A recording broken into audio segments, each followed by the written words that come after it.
Now it's time to understand some of the basic project terms. Why is it important? Unless you understand the basic terms, obviously, when you go in depth on each topic, you will face challenges. So let's make our fundamentals stronger. Okay, let's listen to a conversation between two friends named Tim and Larry. Hi, Tim. Hello, Larry. Long time no see. How's life? Life is going good, Larry. I came to get some advice from you. Sure, I've won $10,000 in a jackpot. Wow, that's a great news. Instead of just spending that money, I want to invest in a good business where I can get good returns. I came to seek your advice on this. I heard that Steven too won a lottery few days back. Is this a season of winning lottery? Jokes apart, I can suggest you three options. The first option is to start a small vegetable store. The next option is to open a small grocery store. And the third option is to invest in stock market. Can you explain a bit more in detail? Okay, let me explain the first option of a vegetable shop. I know that you live in an apartment. You can start a vegetable shop nearby. People need fresh vegetables every day, hence, it will surely be profitable. What's the next option? You can consider starting a grocery store. A grocery store? Yes, you can start with FMCGs, the fast-moving consumer goods like soap, toothpaste, toothbrush, toilet cleaner, cookies, noodles, pasta, and anything of that sort. Okay, I get it. You can buy from the wholesaler or directly from the manufacturer and sell it on retail to the people living around. It's a less risky business and is similar to the first option of a vegetable shop. There are lots of apartments nearby and hence you have a high chance of making profit. That's a fantastic idea. What is the third option? You can invest in share market. Sorry, Larry, I have no experience in share market. Don't worry, you can invest in mutual fund. Mutual fund? That sounds familiar to me. Let me think over it. Sure. Well, I have a fundamental question. In case of mutual funds, what's the chance of me losing money? Is there a possibility that I might lose all my investment? Profit and loss are a part of any business. Businesses like vegetable shop and grocery shop are less risky. What do you mean? For the vegetable shop, you need to buy on a daily basis from the wholesaler and store it for just a day or two. It will be sold soon since nobody can live without vegetables, isn't it? Yeah, that is quite logical. But how about the grocery store? The same logic applies. People have to buy everyday consumables, items like toothpaste, brush, washing liquid, shampoo, etc. Yeah, you are right. But how much do I need to invest in these? Should I invest the entire $10,000? Not really. You can probably invest around $7,000 initially. The remaining $3,000 can be kept aside for your operational expenditure. Okay, but what about the place for running the shop? I gave these ideas since I remembered that you have a small commercial space available near the right side corner of your apartment. That's right. You can make use of it after fixing the interiors according to the need, which could be a vegetable shop or grocery store. Yeah. I have another fundamental question. How long would it take me to break even? And what would be my return on investment? In the vegetable shop, you can make a profit of about 3% easily, but in the case of grocery store, it completely depends on your distributor or the wholesaler from whom you plan to buy. Normally, the profit would range between 1 to 2%. You should do the math for breaking even. Okay, I get the idea. By the way, do you anticipate any risk? The first and foremost thing to remember is that the vegetables can get stocked up during rainy seasons and can rot faster.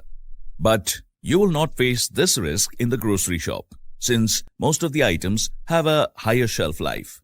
Hence, you can store them for a longer period. I get it. Vegetable business is a high-risk, high-return business. On the other hand, grocery store involves relatively less risk and less returns. Can you suggest the amount for initial investment? For the vegetable shop, you need around $7,000, and it's a very good investment to start with. But for the grocery shop, you may have to stretch a little more. How much more do you think will be needed? You might have to invest all your $10,000. In addition to that, you need to have another $3,000 for the operational expenditure. How about the availability of civil material? Don't worry. I know a few suppliers who can provide all the civil related materials at a very competitive price. That's good to know. Thank you, Larry. How much would the interior work cost? For a vegetable shop, you don't need anything great. But if you decide to start a grocery shop, then you need good interiors and lighting work to be done. Hence, I said it can go up to $10,000. Okay. Do you know anyone who can set these things up? Yes, Peter can do it. Peter? Yeah, I know him. Do you think he can handle it? I'm more worried about the quality. It would be a piece of cake for him. He is into this business full time. You need to tell him all your requirements and he will take care of the rest. Steve too did the same thing. That's nice to hear. Do you have a guess as how long it might take to complete? It might take around 6 to 8 weeks. What is the risk involved in setting up this project? I'm asking this question since the monsoon is about to start in a few days' time. Do you think we will still be able to complete it in a month? You are right. The monsoon is approaching. But don't worry. With a proper planning, we should be able to achieve the target date. Okay? Any idea how many people will be needed? We may have to hire about 5 people. But let's consult with Peter before proceeding. Peter might have his own team too. Okay, sure. By the way, we haven't discussed anything about the third option, stock market. Yeah, you can divide your total amount of $10,000 into 3 parts and invest them in 3 different quarters too. I wouldn't recommend you to put all your eggs in the same basket. And I suggest you to buy blue chip stocks only. You should buy some shares from banking sector, some from energy, and the rest from IT sector. By doing so, you can reduce the risk. The same principle applies if you plan to invest in mutual funds. How about the risk? Every business has its own risk. In stock market, it's higher due to so many external factors. But remember that higher risk fetches higher returns. Okay, Larry, thank you for your advice. After listening to you, I feel it's better to invest in the grocery store. I can manage the additional $3,000. In case I need any further information or help, I will call you. Hope you don't mind. Sure, Tim. Take care. Bye. I'll ask you some questions after listening to the conversation, so pay attention. I think that was an interesting discussion to listen to, isn't it? Let's interpret the discussion. The discussion started with the fund available on hand. Then the discussion went ahead on the options available to invest. They started analyzing the business opportunities one by one, such as vegetable shop, grocery store, and stock market. The discussion went further to understand more about what will happen to the investment, such as risk to the capital, break-even period, return on investment. If you don't understand these 3 terms, it's okay. Don't worry. We will discuss about it shortly. By the way, what do you think is the real project in this conversation? If you said setting up the grocery store, then congratulations, you are right. All the conversation prior to that is about available business opportunities. There was a discussion about scope. Could you recollect? Yes, the scope is to set up grocery store. There was a discussion about project duration. Can you recollect it? Yes, you're right. Tim estimated that it would take about 4 to 6 weeks. There was a discussion about cost. Do you remember that? Tim asked to Larry about overall cost as on today. You got it right, correct? Good.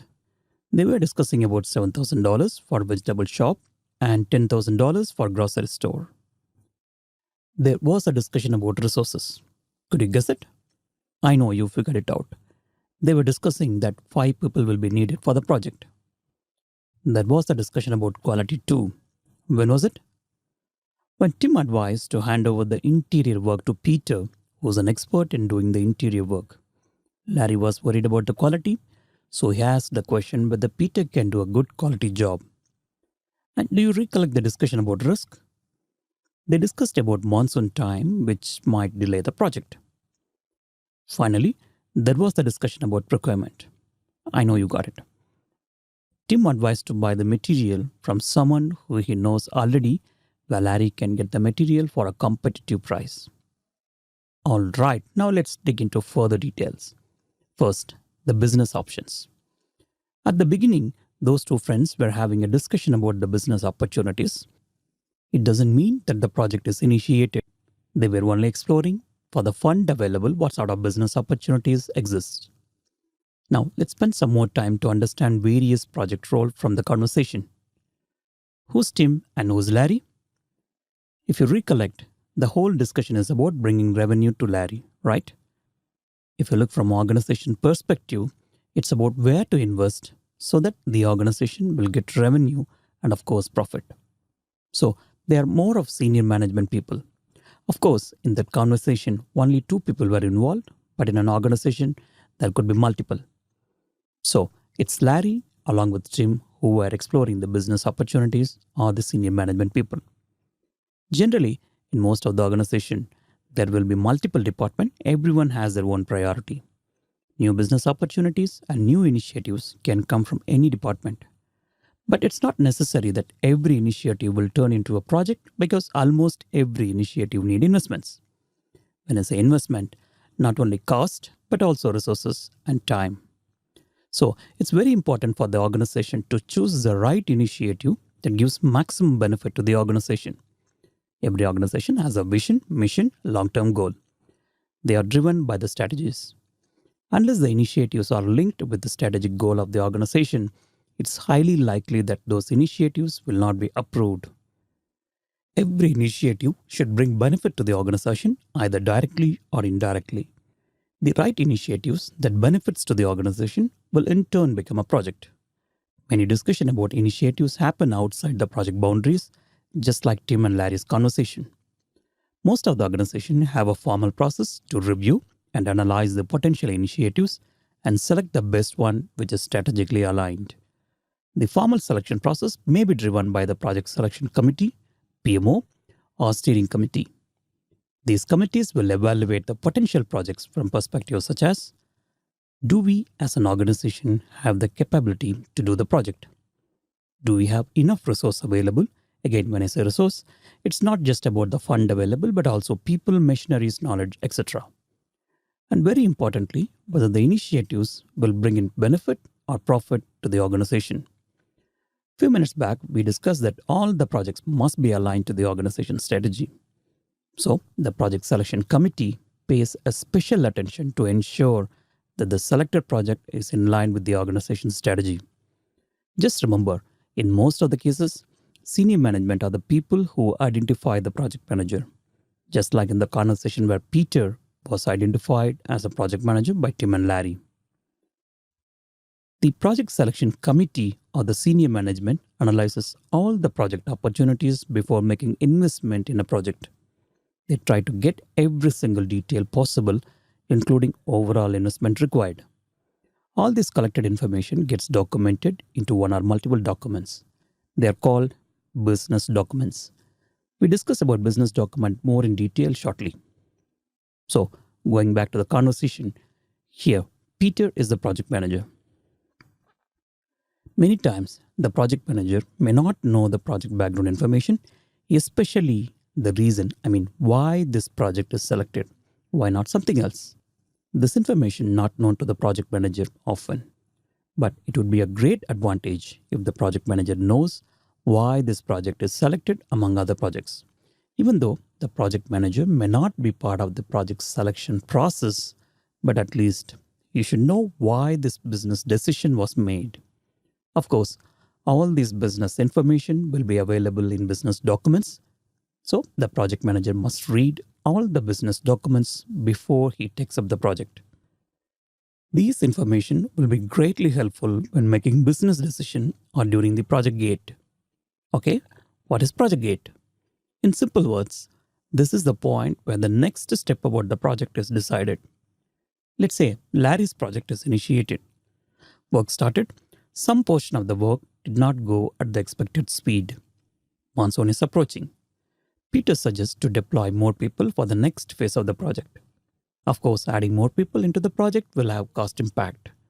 Since more people will be deployed, more money has to be spent as wage or salary. So, there could be a business case at this stage to decide whether schedule is more important or the cost is more important. Depending on the decision, more people may be deployed to complete the project work before monsoon, or the work will continue after the monsoon. Now it's time to understand project selection and few basic business terms. Let's do it. Every organization will have assets and some liabilities. Assets are something that the organization owns, just like you own house, car, etc. Liabilities are something you need to pay back, just like your personal loan that you borrowed from bank or from a friends. You deduct the liabilities from the assets to get the working capital. So, working capital equals assets minus liabilities in very simple term. Please note that at organization level, both the assets and liabilities will be numerous both in numbers and in value. Let's talk about the opportunity cost. Let's say you want to have ice cream. You go to the ice cream parlor. Blackcurrant, vanilla, and chocolate are the options available. You can't have all three at the same time, right? At least for this example. So you decided to have blackcurrant, let's say. Just because you chose blackcurrant, you lost the opportunity of having vanilla and chocolate. It's exactly the same about opportunity cost. Let's look at an example. An organization has 3 projects to choose from. Project A, which will return $10,000 as profit. Project B, which will give $15,000 as profit. Project C, which will give $8,000 as profit. Which one will you choose? Obviously, Project B, right? Because that fetches more profit to the organization. So the opportunity cost or the last opportunity cost is $10,000, which is Project A. Why $10,000 from Project A? Why not $8,000 from Project C? It's simply because that's the next best option available in the opportunity list. Alright, now let's talk about sunk cost. You want to have coffee. You got the milk from the refrigerator, pour it on a vessel. While pouring, the milk pack slipped out of your hand and the milk got spilled over completely. Of course, you need to clean the floor immediately, but can you do anything about the spilled milk? Nothing, right? Similarly, in projects, we spend money to produce results. At times, the product is of no use. But to make it, you would have spent a lot of money. What can you do about it? Nothing. Don't cry over the spilled milk. When the cost spent is unrecoverable, then just treat them as irrelevant. Just move on. This is called sunk cost. The money that was already spent, when you can't do anything about it, just move on.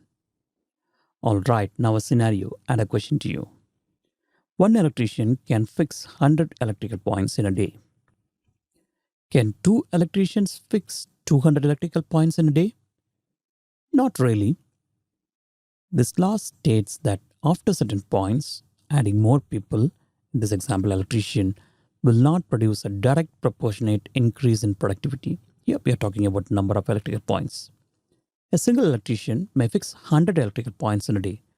With the second electrician, the productivity may get increased maybe by 0.75 or 0.8%. With the third electrician, the increase could be another 0.5. So overall it will be 2.25.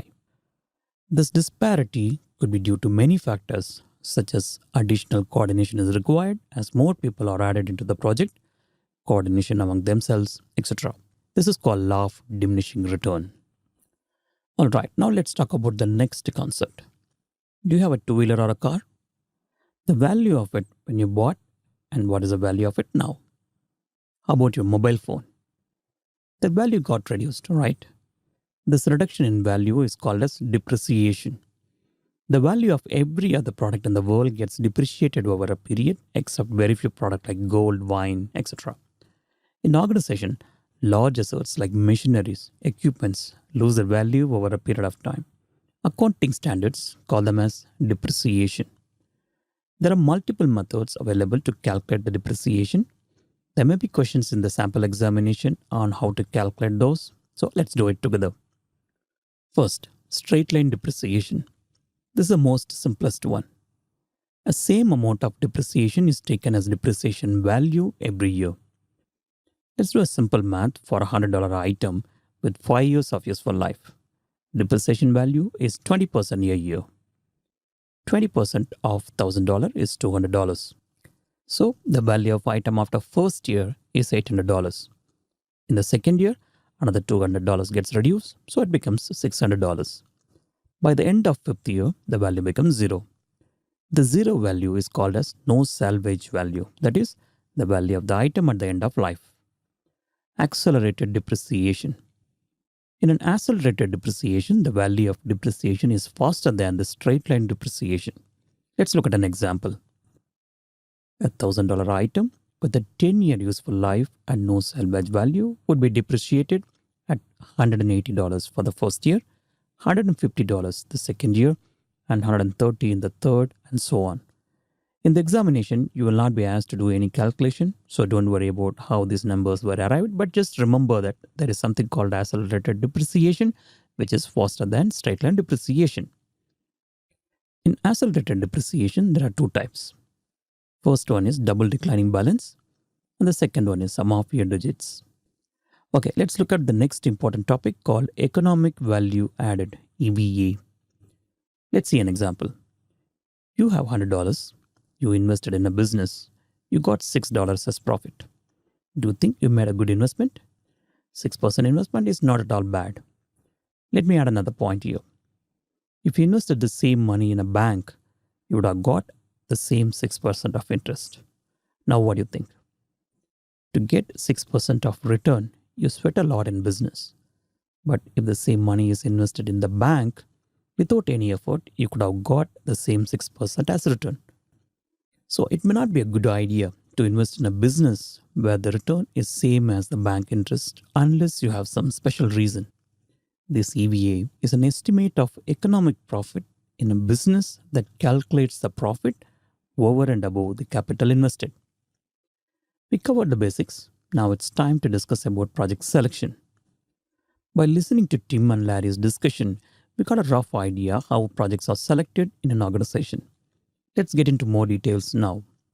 In the examination, there may be a question about project selection method, so you may want to pay special attention now. By the way, please note that no organization will use all the project selection method discussed here. Okay, let's get into project selection. There are two major types of project selection methods are available. Benefit measurement method, also called as comparative approach, and the second one, constrained optimization method. Let's start with benefits measurement method. This is also called as comparative approach because you compare one with the other. There are a few types of benefits measurement methods. First, murderboard. Don't get scared by the name. In murderboard, there will be a panel of people and they try to shoot out the new project ideas. During this discussion, the panel tried to find out all the negative things about new project. They try to find reasons why the project should not be selected. So in this method, the projects that has high risks or non-feasible will be shot down and only the potential projects will be selected for execution. This project selection panel may contain senior management, subject matter experts from different areas. Motherboard is also known as scrub down. The next method is peer review. In this method, the project proposal is presented with peers in the organization. The peers will be from wide range of project management field. They try to find the viability of the project. The next is scoring model. Let's say you want to buy a mobile. What would be your typical approach? You start with your requirement. Let's say you want to have a mobile with 48 megapixel front camera and 64 megapixel rear camera. You should have AI photo shooting mode. It should be excellent in low lighting condition. It should be able to record 4K video. It should have electronic image stabilization. When it comes to map, the phone should support both GPS and GLONASS. Okay, you have all your requirements ready. You start listing down the phones that will fulfill these requirements. You found that not many phones are available that fulfill all the requirements that you have listed. So you decided to compromise on some features. Of course, there are some features that are very important for you and you don't want to compromise on those. But some features are not so important and you are ready to compromise on those. You give higher rating for the most important feature that you cannot compromise. Let's say High megapixel camera is your top priority. If it can record at 1080p, that is good, and 4K is preferable but not absolutely mandatory. So you give less weightage to 4K video recording feature. You start putting all the information in a spreadsheet. On one column, you have the mobile model number, and the second column, you have your requirements listed. The third column, you have the weightage for each requirement. You start filling in the numbers. Whichever the phone gets the highest number, obviously that's the phone you're looking for. Similarly, in organization, there are multiple projects proposed. The project selection committee will come with a list of parameters to select the right project that suits to the organization. The parameters could be such as initial investment required, resources needed, profit that the project can bring into the organization, the probability of the project can get completed on time, etc. Numbers will be filled in against each requirement, like in the mobile selection, and the highest scoring project will be selected. The next project selection method is based on economics of measures. There are two types. Let's look at them one by one. First, cost-benefit analysis. This method is also known as cost-benefit ratio. As you can make out from the name, it's a ratio between cost invested in the project and the value we get in return. Generally, higher the cost-benefit ratio, the better the choice is, obviously, right? Let's say for project A, the investment required is $100 and the revenue will be $130. Another project B, the investment required is $100 and the revenue is $120. Which one do you think is more beneficial? Of course, project A, right? Please keep in mind, here we are not looking at the revenue, not the profit. There are differences between revenue and profit, and I hope you know it. Let's quickly look at it. Revenue is what you get in return, and profit is what you get on hand after deducting all the expenses, including the tax paid. Let's do the math. For project A, the total revenue is $130 and the investment is $100. So it's 130 divided by 100, which is 1.3. In project B, the revenue is $120 and the investment is $100. So 120 divided by 100, which is 1.2. And as discussed in the beginning, here the higher the better. So here project A is better choice than project B. I hope you get the point. A question to you. What does a cost-benefit ratio 1.7 means? For every $1, the revenue is 0.7 cents. On the other hand, if I invest $100, I get $70 as return. Project will bring 1.7 times of revenue of the investment made. Or the project will bring in 1.7 times return for the investment made. Return on investment. It's a very simple calculation. You calculate the return for the investment made and the result will be in percentage. Let's look at an example. The formula is net profit divided by capital invested. You invest $100, you got return of $115. As per the formula, return on investment equals net profit divided by capital invested. Here, net profit is 115 minus 100, which is $15. ROI equals 15 divided by $100, which is 0.5. So in percentage, it is 15%. There won't be any calculation question in the sample examination, but there may be theory questions, so you better understand the concept. So this project gave you 15% return. Let's say another project, you got a return on investment as 20%. Which one is better? Obviously, higher the better. Next is present value. In the sample examination, you may be asked to do simple calculation on present value, so pay extra attention. First, let's understand what is present value. Let's say your friend borrowed $100 from you today. He returns the same $100 after 3 years. He didn't pay any interest. Do you think this transaction brought any value to you? Of course, leaving apart the friendship portion. Before answering to the question, just remember the value of money always deteriorates over a period of time. So, does this transaction brought any value? Absolutely not. Because he returned the same amount $100 that he borrowed after 3 years. You did not get any interest for that. but the money has lost its value due to inflation and other financial influences. Even if money deposited in a bank, at least you would have got 4% as interest. There is a formula available to calculate the present value when the future value is given. PV equals FV divided by 1 plus R to the power n. Here PV is present value, FV is future value, R is the rate of interest, n is the time period. Let's do a simple calculation.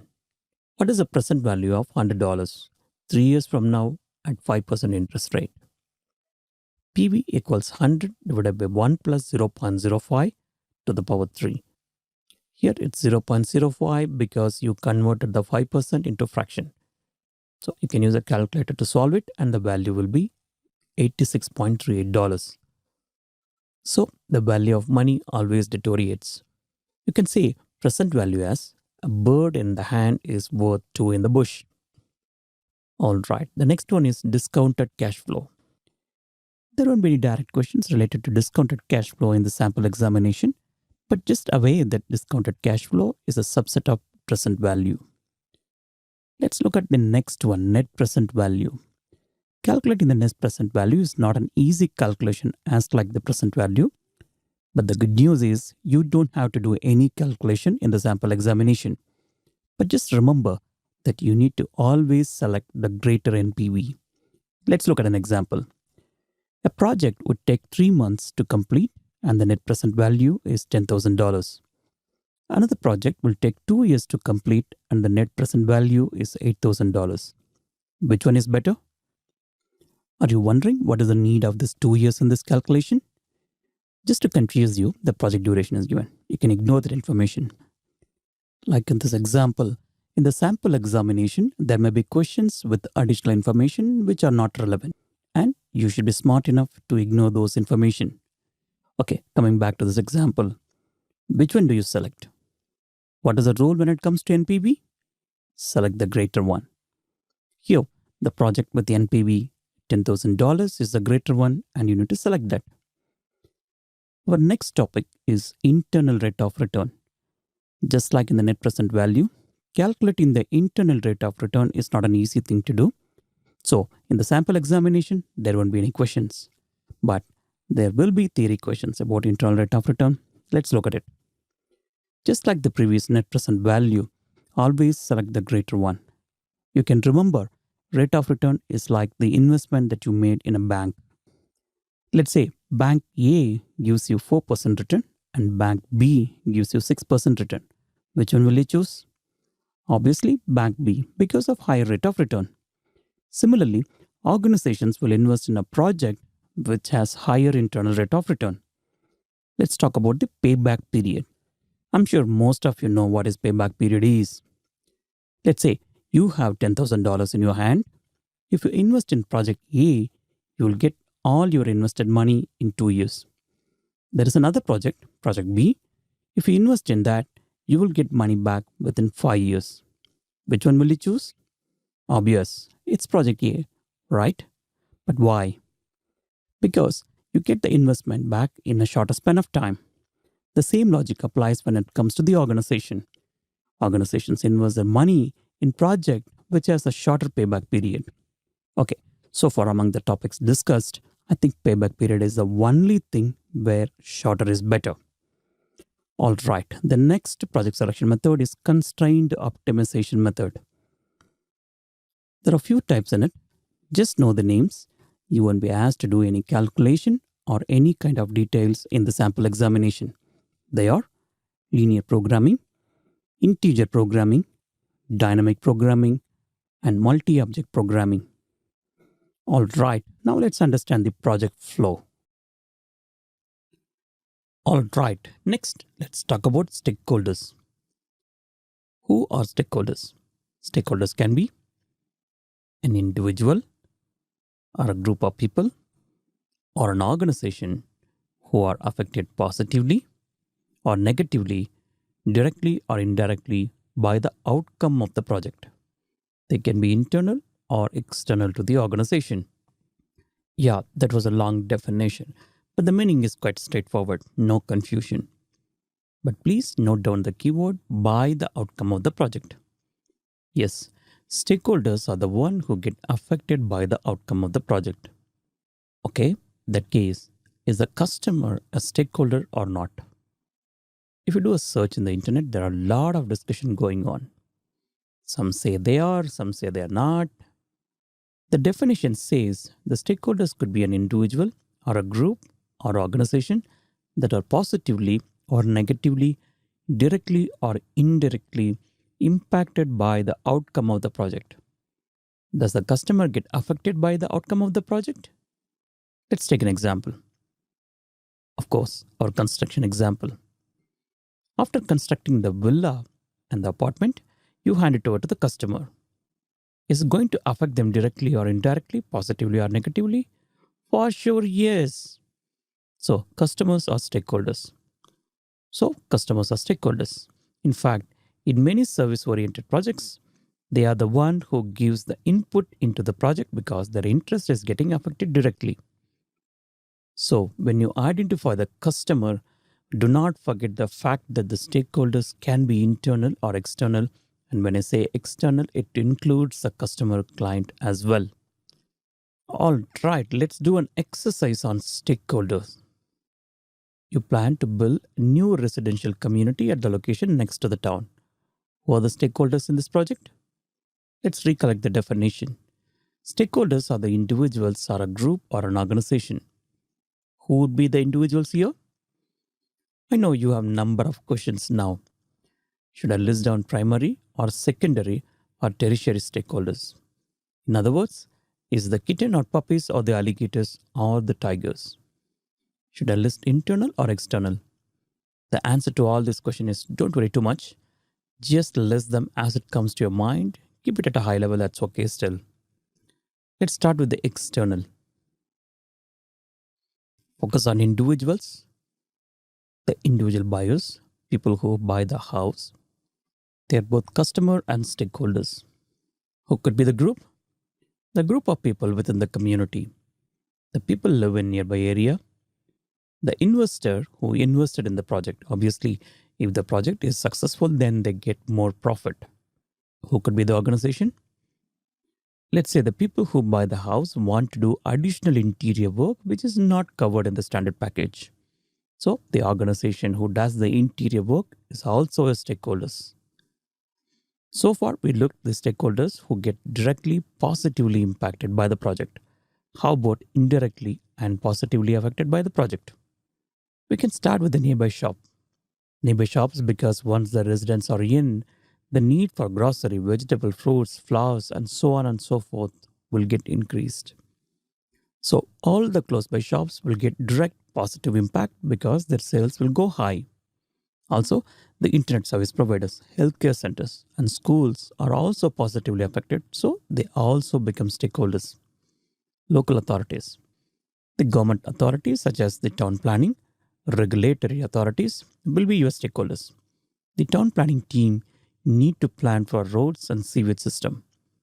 You should get the plan approval from regulatory authorities. In most of the countries, government imposes rules such as there should be so many percentage of green field in and around the house or apartment. In case of swimming pools, there are regulations on water treatment before and after use. You need to include all this information in the planning and other respective documents so that the town planning can act accordingly. This approval process will bring in additional revenue to the government as processing fee. Of course, once the community is up and running, they need to pay a regular tax to the government, which will be additional revenue to the authorities. So they become positive stakeholders. I hope you're getting the idea. When you start identifying the stakeholders, you need to think in every direction. All right, so far we discussed about positive stakeholders. How about the direct negatively impacted stakeholders? First, the group. Since the villas will have swimming pools, the water consumption level goes up, which may impact the water level in the surrounding area. There will be more people in the community, so more car, more traffic, more pollution. All right, can you guess who get direct negatively impacted organizations? Yes, you are right. The competitors. People bought house from your organization is a positive thing for your organization. Your organization reputation goes up, you generate more revenue. But all these that are positive for your organization too. Of course, this need not to be negative for your competitor. The reputation will not go down, but the revenue will. Some of the government authorities will be negatively affected also. Since the roads will be utilized more, the damages will be more. So, the corporation has to do more work to keep the roads in good condition. Road is just one example, but also they need to take care of drinking water, sewage system, etc. etc. A lot of things to be done by authorities. I hope you're getting the idea. All right, now let's think about the internal stakeholders. Let's start with individuals. Let's look at the management first. From the management side, depending on the strategic importance, starting from your chairman until your sponsor, everyone will be impacted by the outcome of the project. So, they are the topmost key stakeholders. When it comes to the workforce, your department, all the team members are positively impacted because they get a new experience, a new exposure, new learning, and once the project gets successfully completed, they may get even better increment, better perks, etc. Don't forget to add you, the project manager, in the list. Next, organization. Let's talk about it. The first and foremost positively affected is your own organization, of course. As discussed a few minutes ago, your organization reputation goes up, your organization revenue goes up, profit goes up, all your suppliers, vendors get more business, so all of them are positively affected. I hope you're getting the idea. So, the number of stakeholders in the project is really, really big. So, the list is really longer. The bigger the project, the longer the stakeholders list will be. Do you think it's practically possible to manage all the stakeholders? Not at all. It's highly impossible in a large project. Then how do you manage them? Not every stakeholders are so important in your project, right? Let's take the commercial shop as an example. The shop people will be positively affected due to your new residential apartments. But do you think they are very important stakeholders in your project? Are they going to directly impact your project? Absolutely not. How about their interest level? When I say interest, will they show a lot of interest on the project to get it done? Maybe, because once the project gets completed, obviously the revenue will go up. But can they influence anything in the project so that it can be completed quickly? Nope, not really. So it's important to understand the stakeholder interest and influence in the project. It's also called power grid matrix. This is especially useful while managing large project of stakeholders in a project. Let's talk about it in detail. Let's talk about work packages. Work package is one of the keywords that we came across in the discussion. Now let's talk about it. In simple terms, the detailed list of project delivery is called as work packages. There is a popular question, how to eat an elephant? And of course, the most popular answer is one bite at a time. Similarly, a project is like an elephant. How to deliver? Divide the project into multiple, more manageable pieces. Not really into very small pieces like in the elephant, but more of grouping similar activities into one basket, which is called as work package. For example, construction project can be divided as cleaning the ground, making the foundation, building the first floor, building the second floor, making the plumbing and electrical work, making sewage arrangement, completing the interior, painting, and handing over to the customer. Each one of them is called as work package. As you could notice, I have not detailed any of the work package into activity level. Let's take an example of cleaning the ground. It appears as work package, not at a detailed activity level such as remove stones, remove grass, etc. etc. These are all activities. While defining the work packages, I kept the things at a high level, like clean the ground. Again, these high level grouping of activities are called as work packages, and if you get into the details, then they are called as activities. Upon delivering all the work packages, of course, the project gets completed. I know it was a long discussion. Let's summarize the discussion so far we had. We started the session by listening to the conversation between Tim and Larry. After listening to their conversation, We interpreted the discussion in connection with projects. Later, we understood various project roles and their conversations, such as senior management, sponsor, and project manager. Then we discussed about basic terminology such as opportunity cost, depreciation, etc. Then we spent some time to understand the project process in an organization and various methods that helps to select the right project.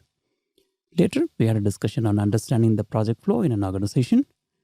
Then we had a good understanding about stakeholders in detail, including the category of stakeholders such as primary, secondary, and tertiary, and the strategies to manage them effectively and efficiently throughout the project.